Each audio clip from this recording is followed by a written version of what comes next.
આગાહી વચ્ચે વલસાડ જિલ્લામાં ધોધમાર વરસાદ વરસ્યો। છેલ્લા 24 કલાકમાં વલસાડના પારડીમાં 5 ઇંચ વરસાદ ખાબક્યો। સાથે જ કપરાડા અને વાપીમાં પણ મેઘરાજા મન મૂકીને વરસ્યા। ભારે વરસાદના કારણે રસ્તાઓ થયા પાણી।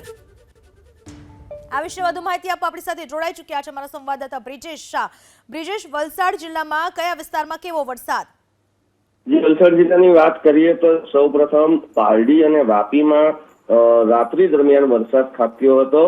ગાજવીજ અને કહી શકાય કે વીજળીના ધડાકા જે પ્રમાણે થયા હતા, એક સમય એવું જ હતું કે ફરી પાછો તોફાની બેટિંગ શરૂ કરશે વરસાદ, પરંતુ વહેલી સવાર થતા વરસાદ અટકી ગયો હતો।